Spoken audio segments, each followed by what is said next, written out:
Ladies and gentlemen, what's going on? Welcome back to Force Strategy Gaming. Today we're going to be taking a look at a Zerg strategy. Now in this particular matchup, our Zerg player here is Vile Spanishiwa, and the opponent is 6 Arcane. This is the Protoss player, so this is a Zerg versus Protoss strategy. What we're going to be looking at in particular, though, is the Spanishiwa style build. Now what is the Spanishiwa style build? Well, it involves not getting gas early game, relying on just a few things: queens, spine crawlers, and unupgraded Zerglings for your early game defense.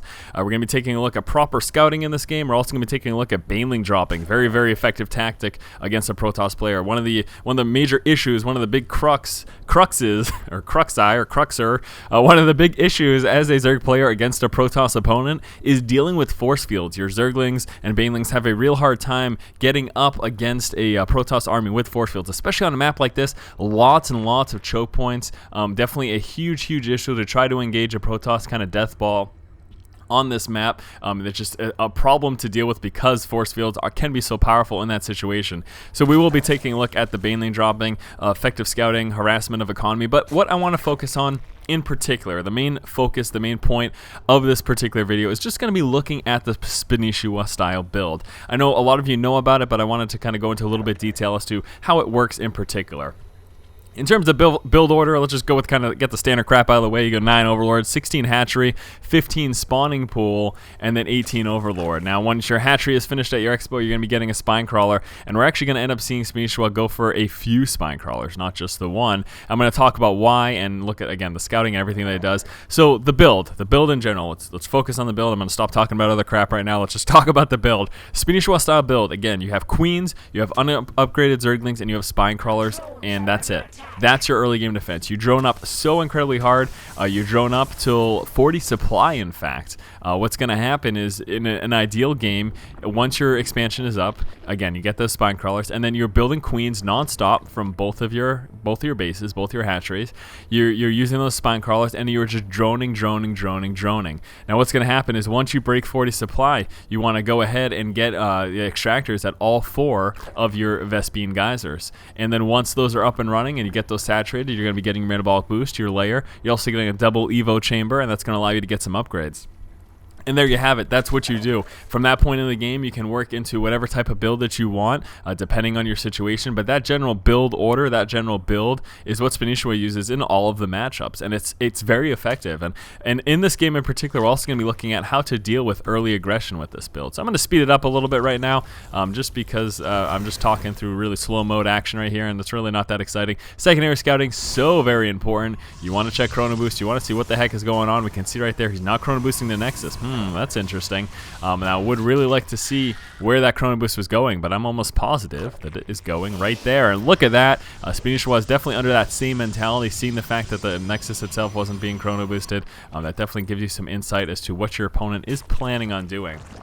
You can see right here, second hatchery is up, and like I mentioned, look at these spine crawlers. Why does Spanishiwa have so many? A lot of it has to do with this map, but the other part of it was that he's almost expecting the chrono boost was going down on that cybernetics core for that warp gate research. But the other part of it is just the size of the ramp. Look at this. This is so much to defend. Again, you are relying on spine crawlers early game, so getting 5 isn't that out of the question, especially since you have so many minerals, since you haven't wasted any gathering. None of your drones are working on Vespene. You're just going straight minerals, and you will have a very strong mineral economy. And as you can see right now, at this point, Spanishiwa was like, this is interesting. Looks like a push is coming. Pylon being dropped right there. He's going to build a ton of Zerglings. Let me slow this down really quick here. I want to talk about what he's doing. You can see right here, going down with these drones. What is he doing? He's putting these drones on hold position. This is your defense. This is all you have for defense. These queens and spine crawlers and a couple of Zerglings.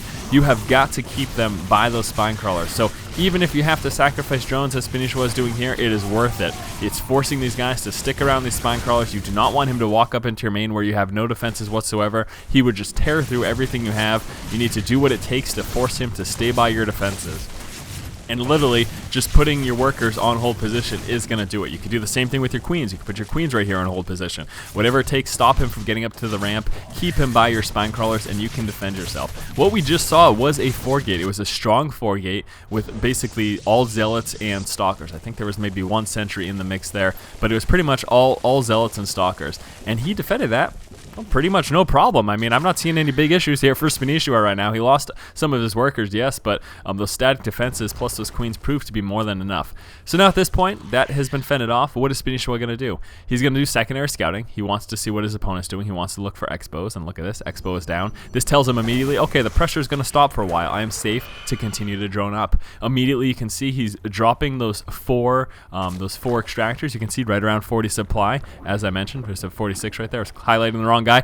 He's at 46 right now, and he's just going to continue to drone up. Now, once those are up, you're going to saturate those extractors. As soon as you get enough SP and you're doing metabolic boost, you're doing layer, you're also going to want to get double evo chambers because you immediately want to start those 1-1 upgrades.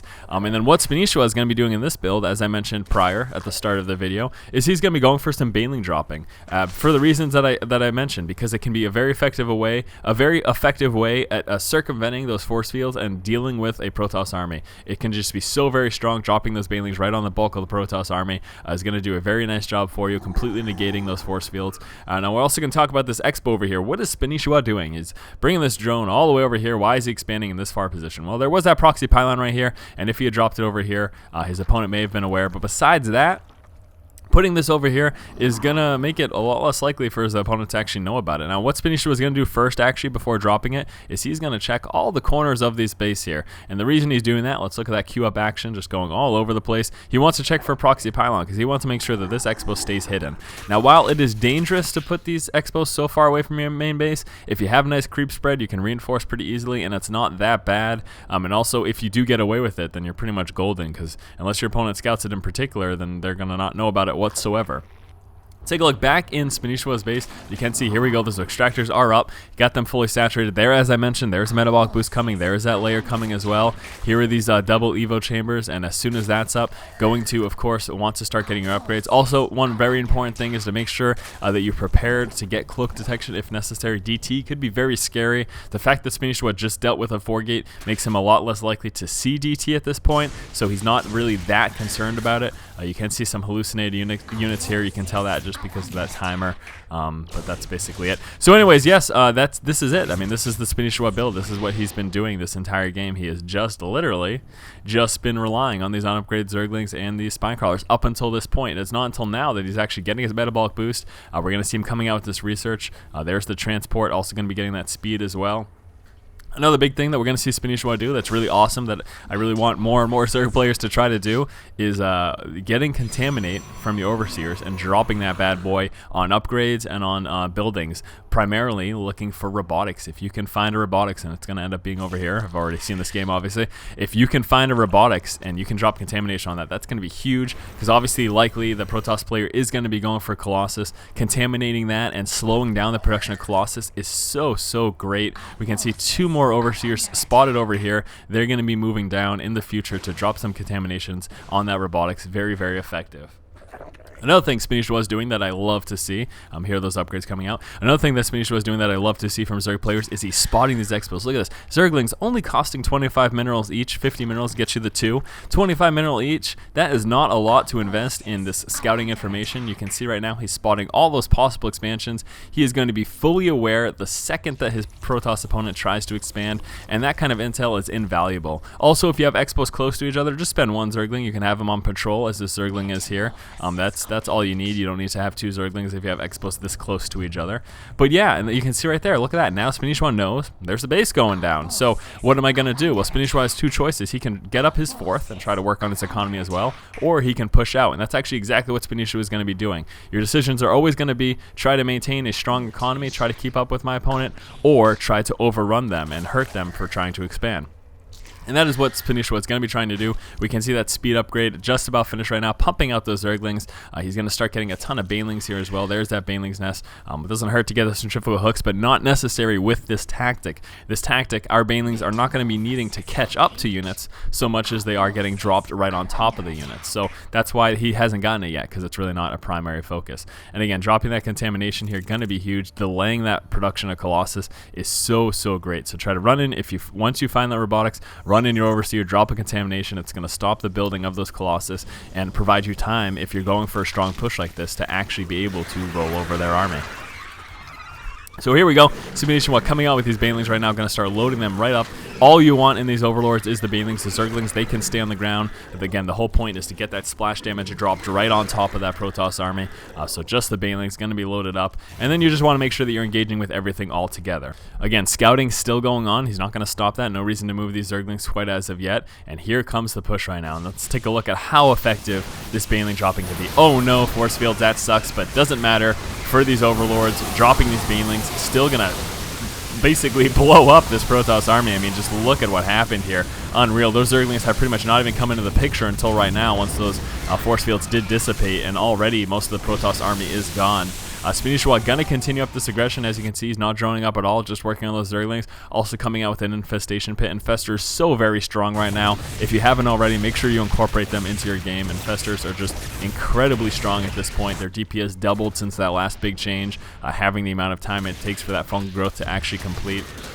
Now, in terms of what our targets are, Expos are always going to be a primary target come the mid to late game. If you can take out your opponent's expansion, you effectively stop them from being able to produce and keep up with what you have, simply because they just do not have the economy to do so. So if you can do that, then that's going to put you in a great position. That's precisely going to be your focus. Killing off his workers at Expos and then actually taking the expansion out itself is going to put you pretty much in the best position. So here we go. We're going to see that Overlord drop now, move right into the main of the Protoss opponent. If you can take out any more of the economy, or if you can take out some major production buildings, that's going to be a focus. And this right here was a huge, huge lucky draw for Spanishiwa. He was able to drop those banelings right on transferring workers.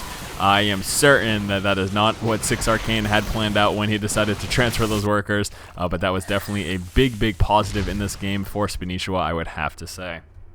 So as you can see, this build so very effective, allowed you to transition into a lot of things, keep up those good habits like that scouting, get those upgrades as soon as you're able to afford them once that Vespian does come through. But yeah, the early game defense and plus the Overlord dropping just definitely proved to be a bit too much for this Protoss opponent to handle for Spanishiwa. Again, don't underestimate the effectiveness of dropping contaminations on robotics or anything. Even to slow down research is a good idea as well. If you see like level research coming out through a forge, being able to stop that can help you quite a bit as well. And this is going to be the actual final push here from the Protoss opponent. Spanishiwa with some nice fungal growths and then just being able to get a surround on the units. This is pretty much nothing that 6 Arcane can actually be able to do about it. Those fungal growths completely immobilizing that army, stopping that push from coming, but obviously also that devastating amount of damage that it does. And look at that, he lost almost all his units. And then once the weekend up, Spanishiwa is going to move on in, and there you have it. So let's just, again, run over that build very quickly. General build order, general thought process: 9 Overlord, 16 Hatch, 15 Spawning Pool, 18 Overlord. Once the hatchery is up, then you're going to go ahead and get Spine Crawlers. That's your Expo. With a wide expansion like this is part of the reason why Spanishiwa got so many. If you have a relatively short entrance in your expansion, you do not need quite as many, although it will help a little bit with early game defense. What's going to happen is you are going to keep making queens from this point forward, non-stop, one after the other. Also, you're going to keep making drones. The only time Spanishiwa actually stopped droning up, you ideally are going to want to drone up until 40 supply. But the reason that he didn't do that specifically in this game, because he had to deal with that pressure. So once that pressure came, he built some Zerglings to deal with it. He used those Queens, transfuses, blocking the ramp, keeping the enemy by those Spine Crawlers. But after that point, he just continued his normal course, continued to drone up. Once you hit that 44 supply, dropping those 4 extractors, and once you have the Vespian, you're going to get that metabolic boost, get that layer, double Evo chambers for those 1-1 upgrades, and then you can go from there. Again, in this game, we saw Spanishiwa go for that Baneling dropping. You can do anything you want from this point, though. You could go into Mutas if you wanted. You could go Roach Hydra if you wanted. Really, the opportunities are endless. You're going to have such a strong economy. You'll be able to afford a switch to absolutely anything. So there you go, guys. Hopefully you enjoyed this build, taking a look at the Spanishiwa style build, taking a look at proper scouting. We also took a look at that Baneling dropping and how effective this build can be against defending early game pushes. As always, guys, if you like the content, make sure you go ahead and subscribe to the channel. Keep watching and keep owning.